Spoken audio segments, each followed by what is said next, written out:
Hai, malam hari ini saya akan mengajarkan sesuatu mengenai sebuah aplikasi yang banyak dipakai di pelayanan di gereja. Jadi nama aplikasinya adalah Easy Worship. Nah, versi yang kita pakai kali ini adalah versi Easy Worship 2009. Lama memang, 11 tahun yang lalu. Jadi saya juga sudah pakai versi ini kurang lebih 8 tahun. Dan apa itu Easy Worship? Easy Worship adalah sebuah aplikasi presentasi yang sering digunakan di gereja-gereja. Jadi untuk menampilkan lirik lagu, untuk menampilkan ayat Alkitab pada saat ibadah di gereja. Nah, apakah hanya untuk gereja? Saya rasa sih tidak, tapi memang fokus dan tujuan utamanya adalah memang untuk memperlengkapi dan membantu pelayanan di ibadah. Nah, jadi Easy Worship ini sendiri sudah banyak versinya. Saya pertama kali pakai kalau nggak salah tahun 2007 punya ya. Dan sekarang sudah berkembang, jadi tidak pakai seri tahun lagi. Di websitenya Easy Worship itu Easy Worship itu sendiri sudah sampai versi 7. Wow, sudah 7. Terakhir saya tahu sih 6. Jadi sudah sampai 7. Pertama kali kalau nggak salah setelah dia sudah tidak memakai versi tahun lagi itu 5, lalu 6, dan ini sudah 7. Nah, kenapa kita pakai yang versi 2019? Karena 2019 versi yang paling mudah digunakan menurut saya, dan juga untuk kita pindah-pindah database dan semuanya itu lebih gampang. Oke, langsung aja. Easy Worship ini terdiri atas 3 kolom besar. 3 kolom besar yaitu kalau kita bisa ngomong, ini kolom yang pertama, lalu ini kolom yang kedua, dan ini kolom yang ketiga. Nah, bedanya apa? Bedanya kolom yang pertama fokusnya adalah untuk list. Jadi semua list itu ada di situ. List database dan list yang perlu kita pakai itu ada di sana. Nah, jadi kurang lebih tampilannya seperti ini. Kolom yang pertama. Yang kedua namanya itu preview. Preview ini apa sih? Preview ini adalah tampilan yang bisa kita lihat sebelum itu tampil di layar utama. Layar utama itu dalam artian kalau kita sedikit flashback. Easy Worship ini bisa menampilkan di 2 layar kalau versi ini ya, versi 2009. Jadi layar utama ialah layar laptop atau layar PC kita, komputer kita. Lalu layar yang kedua adalah extended layarnya, itu bisa proyektor atau TV atau bahkan LED panel. Nah, kenapa 2 layar? Karena satunya kita bisa kontrol, bentuk kontrolnya yang seperti sekarang ada di layar monitor Anda. Itu bentuk yang preview yang kita pakai seperti itu. Nah, bentuk live-nya yang saya tampilkan. Bentuk live-nya adalah bentuk dimana audiens kita melihat. Jadi orang-orang lain melihat itu di video 2. Kalau kita ngomong ini layar 1, itu layar 2, seperti itu. Nah, nyambunginnya pakai apa? Nyambunginnya yang paling umum adalah pakai kabel HDMI, kalau tidak VGA. 2 itu sih yang paling umum. Tapi ya bisa yang lain. Bisa RCA dengan converter, bisa DVI dengan converter, bahkan bisa USB-C sekarang ini. Nah, cuman yang paling general, yang paling umum adalah HDMI atau VGA. Nah, itu tergantung juga, tergantung TV, tergantung LED-nya, tergantung proyektornya itu bisa seperti apa, dan juga tergantung sama laptop atau komputernya, inputnya adanya apa. Oke, kita lanjut ya.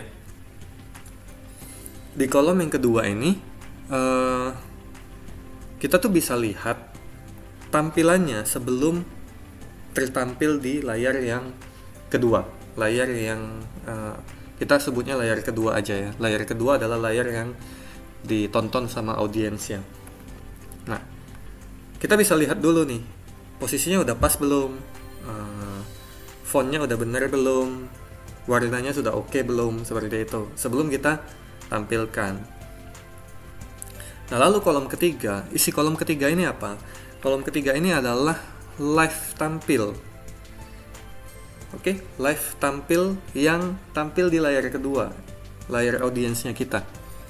Nah, contohnya seperti ini. Kalau misalnya kita ngomong ini sudah masuknya firman Tuhan ya. 1 Samuel 1 ayat 1. Ada seorang laki-laki dari Ramathaim Zofim dari pegunungan Efraim, namanya Elkanah bin Yehoram bin Elihu bin Tohu bin Zuf, seorang Efraim. Ketika kita mau selanjutnya, kita langsung klik aja atau langsung pakai numpad langsung ke bawah aja. Nah, yang bergerak di layar di kolom ketiga, di layar yang di paling ujung, di kanan ujung, itu adalah sama dengan layar yang tampil di layar 2 tadi, layar audiens kita. Jadi ini sama. Nah, kalau kita mau lihat, kita lihatnya di sini. Nah, sebelah sana tidak berubah kan? Kalau kita mau lihat dulu, kita lihatnya di sini. Oh, kalau misalnya kita mau tunggu pembicara di ibadah kita, oke, sudah sampai 1 Samuel 1 ayat 8. Terus kita mau lihat nih, 1 Samuel 1 ayat 9 ini bunyinya apa? Jadi kita bisa lihatnya di sini dulu. Di sini. Jadi kita bisa pindah-pindah sih di sini. Asal jangan double klik. Kalau double klik, dia langsung tampil. Seperti itu. Nah, lalu ini 3 kolom. Fungsinya kurang lebih seperti itu. Kolom pertama adalah kolom list, baik itu list yang mau kita pakai ataupun list database. Kolom kedua ini adalah preview. Preview ini adalah list previewnya dan tampilannya di bawahnya. Kolom ketiga adalah live. Live ini adalah apa yang tertampil sama yang tertampil dengan layar 2, layar audiens kita. Nah, kita bedah masing-masing kolom ya. Jadi video yang pertama ini fokusnya akan lebih ke ketiga kolom ini. Nanti fungsi-fungsi yang lain akan di video yang berbeda. Oke. Kita mulai dari schedule. Schedule ini di sini ada namanya schedule untitled. Nah, ini adalah schedule yang kita pakai untuk ibadah kita atau presentasi kita. Apa yang mau kita masukkan di sini itu tergantung dengan list yang ada. Misal kita ada lagu, setiap ibadah pasti punya song list duluan ya, seperti itu ya. Jadi misalnya lagunya Bapakku Rindu. Cara memasukkannya ke dalam listnya kita adalah tinggal dikasih tanda plus ini aja. Plus, jadi dia akan masuk ke sana. Lalu misalnya lagu berikutnya adalah Bekerjalah Ya Roh Kudus misalnya. Kita masuk. Jadi ditambah aja. Ditambah jadi fungsi beberapa tombol di samping listnya lagu kita ini adalah untuk menambah, mengurangi, dan memindahkan. Jadi kalau ini nambah seperti ini, ditambah. Kalau misalnya mau dikurangin, kita pilih yang dari sini, terus kita bisa hapus seperti itu. Atau misalnya kita mau pindahkan, malah ditinggikan dengan suara-suara ini, mau pindah ke atas, kita langsung move aja. Jadi fungsinya ini adalah menambah lagu, menghilangkan lagu, menghapus lagu, dan atas bawah ini adalah memindahkan posisinya. Tapi bisa juga dengan drag sih. Saya lebih gampang pakai tinggal di geser-geser aja, di hold, digeser seperti itu juga bisa. Nah, lalu ada juga di sini add PowerPoint presentation. Jadi kita juga bisa masukin PowerPoint nih di dalam listnya kita. Nah, tapi perlu dicatat bahwa Easy Worship 2009 itu hanya support PowerPoint dengan extensionnya PPT, bukan PPTX. Jadi kalau sekarang tahun 2015 mungkin 2014-2015 ke atas itu kan sudah extensionnya sudah lebih populer PPTX. Nah, kita kalau mau pakai Easy Worship 2009 PowerPoint-nya harus PPT. Contohnya seperti ini. Saya udah siapin. Jadi ini ada dua, ada PPT dan PPTX. PPT ini apa sih? PPT ini kalau kita save as, nanti dia ada tulisan Microsoft PowerPoint 97 2003 presentation. Nah, kalau PPTX itu adalah Microsoft PowerPoint presentation aja. Nah, jadi pastikan ketika kita dapat file, misalnya dapat file dari pembicara atau dari orang yang mau presentasi seperti itu, pastikan filenya diubah ke PPT. Jadi misalnya kita dapat PPTX, buka dulu di PowerPoint, lalu save ulang dengan extensionnya adalah PPT, PowerPoint 97 2003 presentation. Seperti itu ya. Nah, ini kita contoh kalau saya masukkan. Harusnya dia bisa masukkan. Sedang loading. Nah, kenapa bisanya hanya PowerPoint yang .ppt ya, .pptx nggak bisa. Jadi sebenarnya beberapa tahun setelah rilis Easy Worship 2009 ini ada sebuah kayak tambahan ya, extension yang bisa buat kita untuk masukkan PPTX. Nah, cuman sekarang itu extension itu sudah nggak ada lagi dan sudah tidak support lagi. Nah, saya nggak tahu kalau misalnya ada yang masih punya, mungkin bisa di share di kolom komentar ya. Ini agak error ya. Coba kita coba lagi. Presentation 2.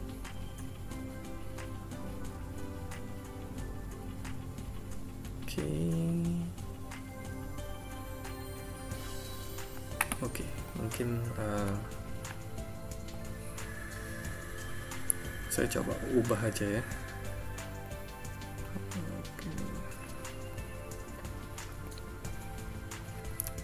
Oke, kita coba buat mungkin terlalu berat ininya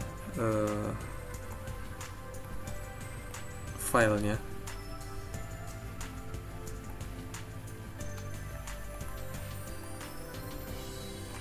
Oke.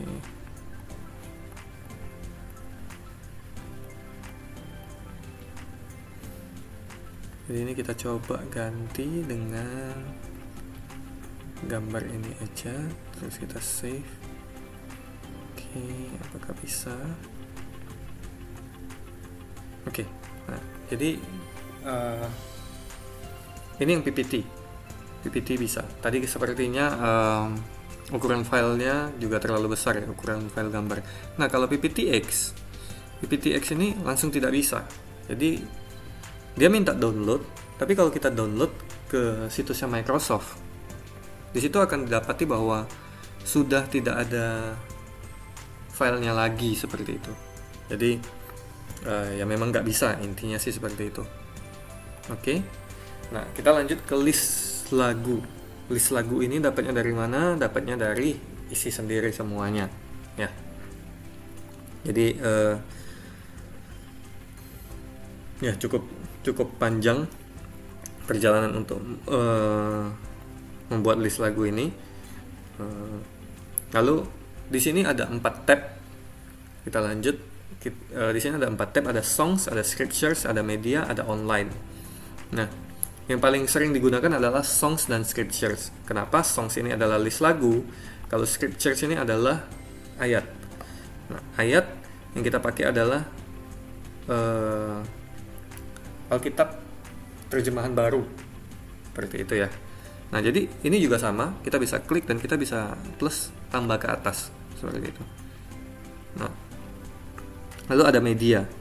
Media ini kita bisa oke, ini saya hapus dulu.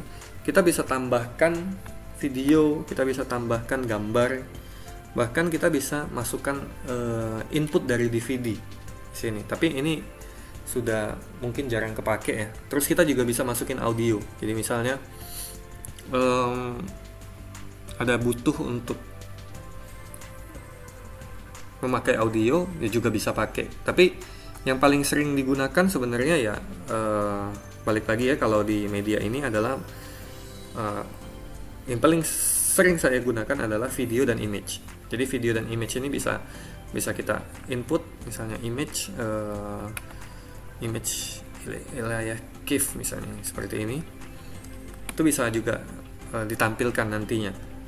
Nah, kalau video juga bisa video misalnya seperti ini, videonya bisa kita preview juga dulu, kita bisa preview seperti itu dan bisa kita tampilkan. Nah, jadi balik lagi, ini media. Kalau online saya belum pernah coba, dan mungkin lebih ke kebutuhan mendadak mungkin ya. Misalnya butuh download ini, download itu bisa langsung di online. Tapi ya juga saya nggak pernah pakai. Lalu kita balik lagi ke song, balik lagi ke tab songs. Di sini ada dua kolom ya, kolom title dan kolom search. Nah, fungsinya apa dua kolom ini? Kolom title ini adalah kalian bisa cari ayat firman Tuhan dan kalian bisa cari lagu dengan judul. Oke? Dengan judul. Jadi kayak misalnya nih, saya mau cari, ini kebetulan udah di recap ya, di recap sama tim multimedia, sudah di recap. Jadi ada in-eng kayak gitu, Indonesia English. Jadi ini bahasa Indonesia yang sudah ada terjemahannya, seperti itu. Kalau English saja ada yang sudah ada terjemahan, ada yang memang belum ada. Nah, kalau yang Indonesia ada, ini biasanya belum punya terjemahannya. Nah, seperti itu ya. Jadi mungkin database yang lain kalau misalnya ada yang punya juga lebih simpel, mungkin lagunya aja langsung, misalnya Bapakku Rindu ya langsung ketik Bapakku Rindu aja. Tapi di sini kan nggak bisa. Jadi bisa cari Indonesia English, tutup lagi,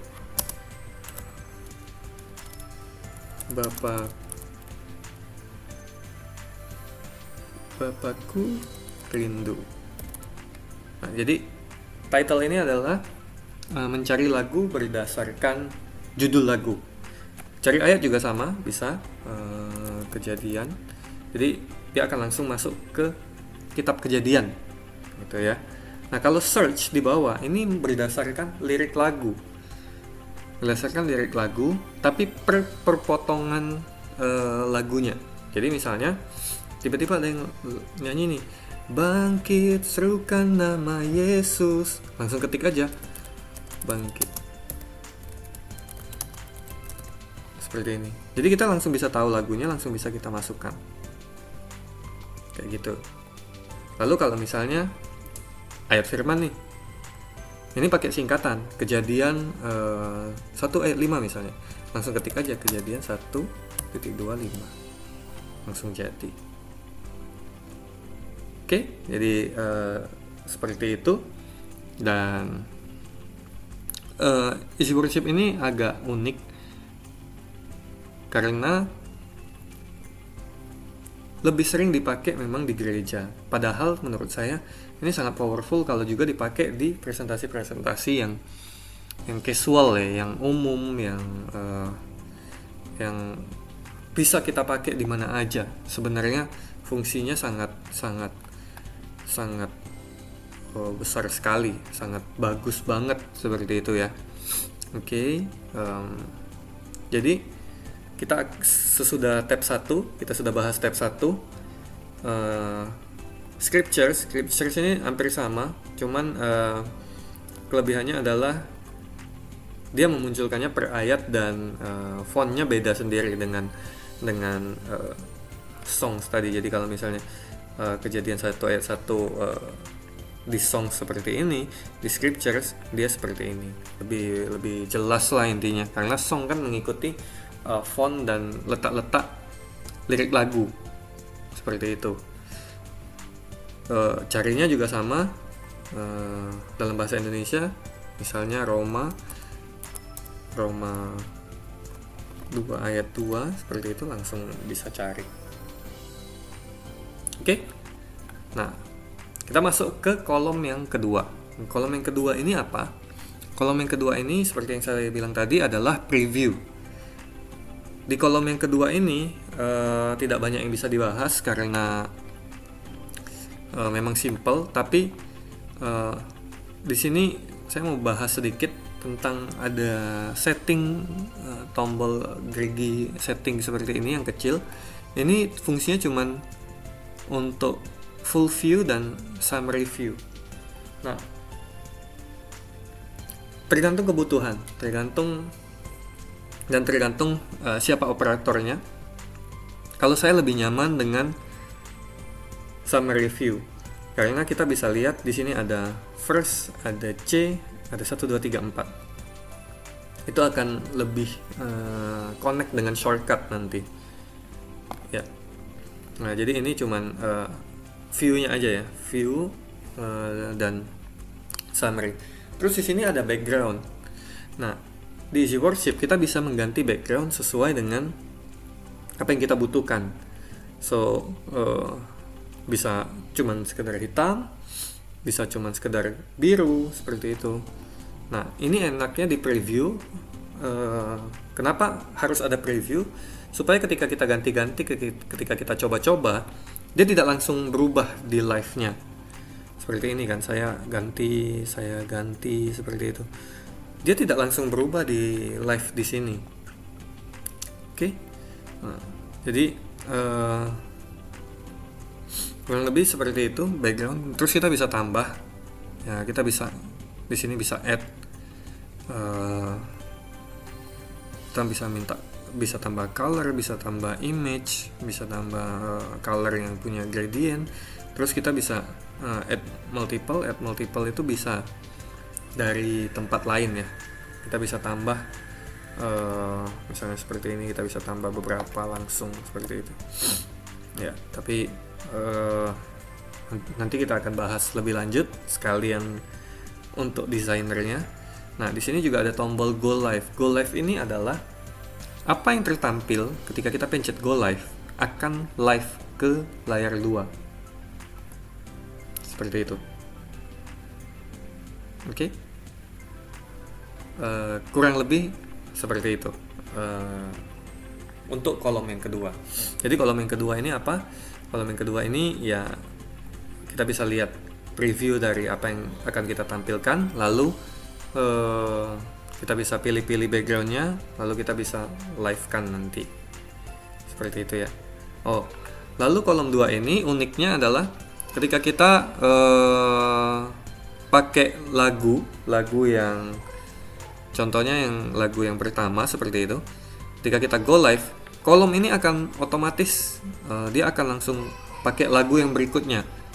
Jadi ketika kita go live lagi, dia akan otomatis ke lagu yang berikutnya yang dari schedule kita tadi. Ketika kita go live lagi, dia akan ke yang berikutnya. Jadi dia akan secara otomatis urut ke bawah seperti itu. Kurang lebih seperti itu ya untuk kolom kedua. Nah, kolom ketiga ini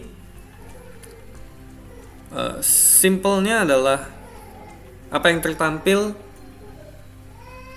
di kolom ketiga itu akan tertampil di layar yang kedua. Sorry, ini mungkin agak sedikit ada bocor-bocor suara. Jadi tertampil di kolom yang berikutnya ya, kolom layar 2 yang layar audiensnya kita tadi. Jadi apapun yang kita lakukan di sini itu akan tertampil di sana. Ya, seperti itu. Nah, Grigi ini sama dengan Grigi yang tadi, yang di kolom yang kedua. Bisa full view atau summary view. Oke. Nah, lalu di sini ada berapa tab nih? Ada logo, ada black, ada clear, ada live. Oke, di segmen yang pertama ini, jadi ini adalah materi yang terakhir. Saya akan jelaskan 4 tab ini.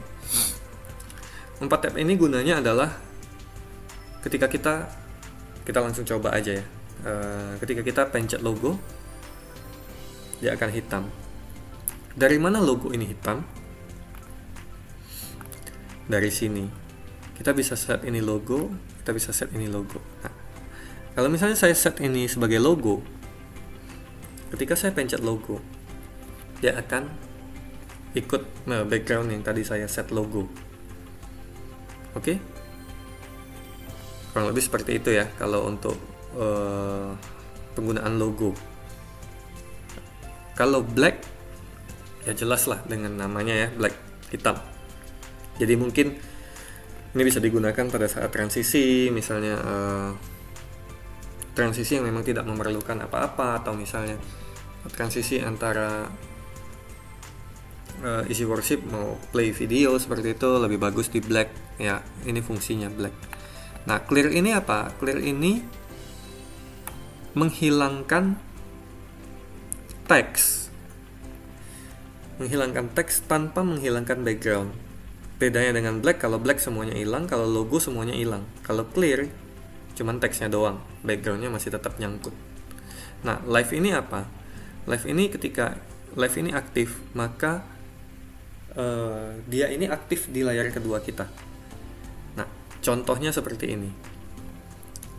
Ya, contohnya karena saya tidak menggunakan dua layar, jadi ini di satu layar yang sama.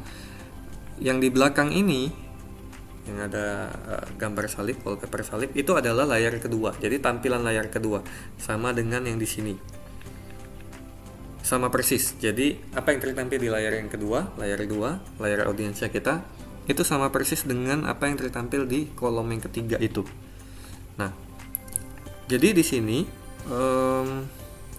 ketika kita pakai ini tadi, clear tadi kita munculkan lagi, kita nonaktifkan, maka dia akan mengeluarkan teksnya. Nah, ini adalah contoh layar 2 yang tampil di audiensnya kita ya. Jadi kurang lebih seperti ini. Jadi ketika kita mengganti liriknya, dia juga akan berganti di layar yang layar 2, layar audiensnya kita. Oke. Misalnya kayak gini. Langsung ganti, sama ininya juga ganti. Sama wallpapernya juga ganti. Terus misalnya saya mau background, balik lagi ini ke sini. Ketika kita live kan, oh, dia langsung ganti juga seperti itu. Nah, jadi ketika ini mati, ya mati. Live-nya mati, akan tampil aja misalnya tadi kalau live seperti ini. Kalau live-nya mati, ya kayak folder atau desktop yang berantakan, atau mungkin kita lagi buka sesuatu, ya akan langsung kelihatan seperti itu. Nah, ya ini mungkin udah setengah jam, nggak terasa ya, setengah jam.